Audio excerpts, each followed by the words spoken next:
जरा ये वीडियो देखिएगा।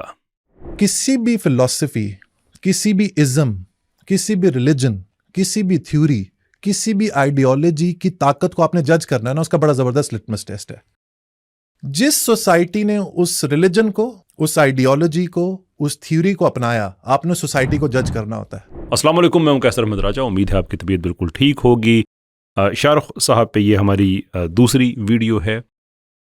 इस वीडियो में अभी आपने जो एक मुख्तसर हिस्सा देखा है, इनके इस क्लिप से मैं मज़ीद कुछ और आगे मैं क्लिप्स चला के मैं आपको एक्सप्लेन करूंगा कि what are the problems here. पढ़े लिखे आदमी हैं, उम्मीद है माइंड नहीं करेंगे, इसलिए कि जो फ़िक्री इख्तलाफ होता है उससे ही एक नई सोच डेवलप होती है, माशरे तरक्की करते हैं, सीखने सिखाने का मौका मिलता है। Let's focus on this particular part. जो भी आपने सुना है, वो ये कहते हैं कि किसी भी फ़िलासफ़ी, किसी भी आइडियोलॉजी और उसकी यानी कि जो उसका आउटकम है वो देखते हैं। वन ऑफ द रीज़न के वेस्ट ड्रामेटिकली चेंज हुआ इसलिए कि उन्होंने अपनी पिछली फ़िलासफ़ीज़ को देखा कि ये तो हमारे लिए ठीक नहीं है। नीत्शे को उन्होंने अप्लाई करके देख लिया, मॉरल रिलेटिविज़म को उन्होंने अप्लाई करके देख लिया, सेक्शुअल रेवोल्यूशन उन्होंने करके देख ली। बट नाउ वहाँ पे रिलीजन बढ़ना शुरू हो गया। अब जो लेटेस्ट फिगर्स आ रहे हैं कि लोग रिलीजन की तरफ वापस जाना शुरू हो गए, सिर्फ ज़ाती सतह पे नहीं बल्कि पॉलिटिकल लेवल पे। अमेरिका में वहाँ के जो रिलीजन को पसंद करने वाले लोग हैं उनकी हुकूमत आई, इटली में आई, हंगरी में आई, ऑस्ट्रिया में आई। जो वहाँ पे ओपोजिशंस हैं वो भी बहुत बड़ी बड़ी हैं। तो व्हाई डिड दे थिंक कि हमारे लिए ये सिस्टम ठीक नहीं है और हमें चेंज करना चाहिए? क्योंकि वेस्ट इस वक्त इतना हमारे लिए सीखने के लिए आइडियल इसलिए है because they have been there, they have done it, they have seen it and now they are moving away from it. हमारे पास कोई वजह नहीं है कि जो गलती वहाँ पे हो गई वो हम उन जगहों पे भी जाके करें जहाँ पे उस फ़लसफ़े को भी पूरी तरह से अप्लाई नहीं किया गया। नीत्शे की फ़िलासफ़ी है, एग्जिस्टेंशियलिज्म है, मॉरल रिलेटिविज़म है, नाइलिज्म है, जो भी है जो वेस्ट ने आज से 150-200 साल पहले अप्लाई किया। ओबियसली नीत्शे नॉट 100 साल की बात है, मैं 200 साल पीछे से जो एक कंटिन्यूएशन है मैं उसकी बात कर रहा हूँ। वो उन्होंने किया बिकॉज एक सख्त गिर क्रिश्चियनिटी को उन्होंने देखा कि ये हमारे लिए ठीक नहीं है, we need to shift away from it. बड़े बड़े फिलोसफर्स पैदा हुए। आर्गुबली मेरा जो वेस्टर्न फिलोसॉफिकल जो रियल्म है उसके अंदर मेरा जो फेवरेट फिलोसफर है सोरेन किरकेगार्ड। जो आदमी क्रिश्चियन होने के साथ साथ एग्जिस्टेंशलिस्ट था। So very difficult person to dig out and I do my best to dig out him, but I can understand कि where he was coming from. लेकिन हमने ये देखा है कि उनके आइडियाज़ को अप्लाई करने के बाद वेस्ट में क्या हुआ। जो मॉरल डिक्लाइन आया, जो सोसाइटीज़ बर्बाद होना शुरू हुई, शादी का इदारा बर्बाद होना शुरू हुआ, पॉपुलेशन डिक्लाइन हुआ। अब हमारे पास बेनिफिट ऑफ हाइंडसाइट है कि हम देख सकते हैं कि जब आप उन आइडियाज़ को अप्लाई करते हैं तो सोसाइटीज़ के साथ क्या होता है। Now we respect the West के they are moving away from it and that is why we need to go back to our religion. इसलिए कि सारी दुनिया जा रही है। मैं सेकुलरिज्म के ख़िलाफ़ नहीं हूँ, मैं समझता हूँ कि लोगों का हक़ है। मैं लिबरलिज्म के ख़िलाफ़ नहीं, मैं समझता हूँ लोगों के पास हक़ है। लेकिन मैं इम्पोज्ड या जो अनएग्जामिन्ड तरीके से चीज़ों को ले के आगे उसको एक बेचने की जो आइडिया है या इम्पोज करने का आइडिया है, मैं उसके ख़िलाफ़ हूँ। बहरहाल आगे बढ़ते हैं। पाकिस्तान की सोसाइटी ने जिस थॉट प्रोसेस, जिस रिलीजन को, जिस आइडियोलॉजी को अपनाया, उसका रिजल्ट आपके सामने है। आपकी औरतें मगरिब के बाद घर से बाहर नहीं निकल सकती। What's wrong with that? Sure ये हमारे रिलीजन में ऐसा है, बाय द वे मर्दों के लिए भी ऐसा ही है, बगैर ज़रूरत के घर से हमने बाहर नहीं जाना, लेकिन चले काम काज के लिए जाना होता है। बट जस्ट टू से कि एक औरत है वो मगरिब के बाहर के बाद घर से बाहर नहीं जाती, ये हमारा कल्चर ऐसा बना है कि वो नहीं जाना चाहती। What is wrong with that? Why can't we take the ownership of it कि this is what we are?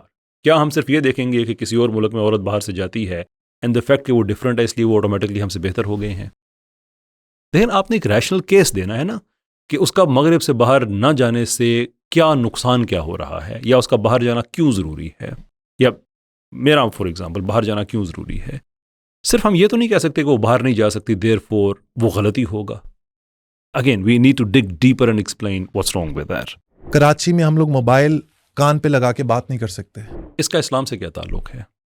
Seriously book buddy buddy to buddy, आपका भी फलसफे से ताल्लुक है, मेरा भी फलसफे से ताल्लुक है। I am actually disappointed on this particular statement कि आप रिलीजन की अफादियत में की बात करते हुए आप क्राइम की बात कर रहे हैं। क्या हमारी मस्जिद में ये पढ़ाया जाता है कि मोबाइल फ़ोन छीनना जायज़ है? क्या हमारे मदरसे का ये कंटेंट है? क्या हमें कुरान और हदीस में चीज़ें मिलती हैं? वो जुर्म है, दुनिया में जहाँ पे भी होगा वो जुर्म ही होगा। फ्रैंकली कराची में जो जुर्म है, दुनिया के और बड़े मेट्रोपोलिस जो देखें उनमें कराची उसमें बहुत नीचे आता है। तो क्या उसको हम कहना शुरू कर दें कि वहाँ पे सेकुलरिज्म की वजह से जुर्म आ गया है? देखिए, ये गली मोहल्ले के लेवल पे ये बातें शायद मैटर करती हों, लेकिन जब आप किताबों से आपका एक ताल्लुक है और आप दुनिया में बडीज़ बना रहे हैं बेस्ड ऑन द बुक, और the book by I mean कि जो किताब का तस्वुर है उसके हवाले से मैं बात कर रहा हूँ, तो फिर ये शैलो आर्गुमेंट्स हम नहीं कर सकते। We have to dig deeper and this is a very very disappointing statement there. Move on shall we. 7.1% is the unemployment rate in Pakistan. Again this has nothing to do with our ideology. Pakistan एक neo capitalist country है। जो policy बनती है वो secular बनती है। ये उसकी वजह से हो रहा है। इसमें इस्लाम की क्या गलती है? इसमें हमारी आइडियोलॉजी की क्या गलती है? Again these are very disappointing areas के हम चाहते हैं कि हम फ़लसफ़े के जहाँ में बात करें, जहाँ पे सोच को चैलेंज किया जाए, we dig deeper and we think. I mean ये जितनी आप बातें कर रहे हैं ये सारे, ये एक सेकुलर प्रोडक्ट है, एक जुर्म है। Neither of them are part of the ideology of people of Pakistan. ये उन पे तो जुल्म हो रहा है और हम विक्टिम ब्लेमिंग कर रहे हैं, इल्ज़ाम लगा रहे हैं कि ये तुम्हारी आइडियोलॉजी है, which is actually factually inaccurate. Every year we are adding 4 million population in the country. New Zealand की जितनी टोटल पॉपुलेशन है, पाकिस्तान हर साल इतनी पॉपुलेशन बढ़ा रहा है अपने मुल्क के अंदर। अगेन दिस इज इंफॉर्मेशन कि पाकिस्तान की आबादी बढ़ रही है। गलत क्या है इसमें? यू सी, हमारे यहाँ शाहरुख साहब से भी माजरत, बाकी जो हमारे देसी सेकुलर हजरात हैं उनसे भी माजरत, but you guys seriously need to up your game. जो नॉलेज गेम है आपने उसको अप करना है।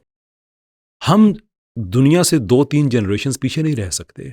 अनफॉर्चुनेटली हमारा जो सेकुलर कंटिंजेंट है वो बहुत पीछे है। मिसाल के तौर पे वो ये सोच रहा है कि दुनिया में आबादी का बढ़ना एक मसला है, वेयर एज वेस्ट वहाँ पे चला गया कि दुनिया में आबादी का जो घटना है ये मसला बनता जा रहा है, क्योंकि ये एक सिर्फ बेल कर्व के ऊपर जाके इसका नीचे जो डिक्लाइन है वो बहुत बुरा है। उसकी प्रोजेक्शन सामने आ रही है कि वेस्ट के अंदर फर्टिलिटी रेट कितने गिर गए हैं, पूरी दुनिया में कितने गिर गए हैं। So it's a very interesting time कि जहाँ पे पूरी दुनिया में पॉपुलेशन इंक्रीज के साथ साथ फर्टिलिटी रेट्स ड्रॉप हो रहे हैं। सवाल ये है कि कौन से माशरे सर्वाइव करेंगे? आज तो 500 साल के बाद, 1000 साल के बाद कौन से माशरे सर्वाइव कर रहे होंगे? आंसर, जहाँ पे आबादी ज़्यादा होगी। 2075 तक पाकिस्तान भी दुनिया की 10 बड़ी इकोनॉमीज़ में होगा। इंडिया ऑलरेडी है। 4 मुल्क जो हैं एशिया के उन 10 में से होंगे, और बाकी को भी आप देखें तो वहाँ पे आपको डायरेक्ट पॉपुलेशन नज़र आएगी, इसलिए कि आपकी इकोनॉमी पॉपुलेशन रिक्वायर करती है। जहाँ पे आबादी मर जाती है वहाँ पे आप कुछ भी नहीं कर सकते। कोई ह्यूमन डेवलपमेंट का आप सिस्टम कोई आप डेवलप नहीं कर सकते। टेक्नोलॉजी किसके लिए आप करेंगे? तो ऑलरेडी वेस्ट के जो सिविलाइजेशन का जो कोलैप्स है वो एक एकेडमिक स्टडी है कि सिविलाइजेशंस क्यों कोलैप्स हुआ करती हैं। उसकी कुछ वजूहात होती हैं। वेस्ट के का एकेडेमिया सीरियसली सोच रहा है कि हम उस स्टेज पे आ गए हैं जहाँ पे हमारी सिविलाइजेशन कोलैप्स होने वाली है। डेथ ऑफ द वेस्ट आप किताब पढ़ें, पैट्रिक डनीन को पढ़ें, और बड़े बड़े राइटर्स हैं आप उनको पढ़ें, वेस्टर्न एकेडेमिक्स को आप पढ़ें। They are all pointing towards one thing कि वहाँ पे जो पॉपुलेशन डिक्लाइन है ये हमारी सिविलाइजेशन के कोलैप्स। बाकी चीज़ें अपनी जगह पे हैं, राइट, इकोनॉमी है एंड सो फोर्थ, जो प्रोमिस्क्विटी एंड सो फोर्थ, लेकिन पॉपुलेशन डिक्लाइन एक बहुत बड़ी वजह है। तो पाकिस्तान की आबादी का ज़्यादा हो जाना ये कोई एक्चुअली बुरी बात नहीं है। बुरी बात यह है कि यहाँ पे वेल्थ की फेयर डिस्ट्रीब्यूशन नहीं होती। Disclaimer, I am not a communist, I detest that idea. लेकिन मैं ये कहना चाह रहा हूँ कि वेल्थ की अगर हम बेहतर डिस्ट्रीब्यूशन अगर हमारी ना हो और हम ये इल्ज़ाम लगाना शुरू कर दें उन पे कि आपके बच्चे ज़्यादा हैं इसलिए आपके पास पैसे वगैरह नहीं होते, तो अगेन ये जिन पे जुल्म किया गया है उन पे हम ज़्यादा जुल्म करने जा रहे हैं। अब दुनिया में आप इसराइल को देखें और देखें वहाँ पे आबादी बढ़ाने के लिए कितना कुछ कर रहे हैं। इलॉन मस्क वगैरह सारे ये अब बहुत आगे निकल चुके हैं। वो कह रहे हैं कि आबादी बढ़ाओ, क्योंकि एक्सपेक्टेड ये है कि दुनिया की आबादी शायद 10 अरब से ऊपर ना जाए, रिवर्स होना शुरू हो जाए।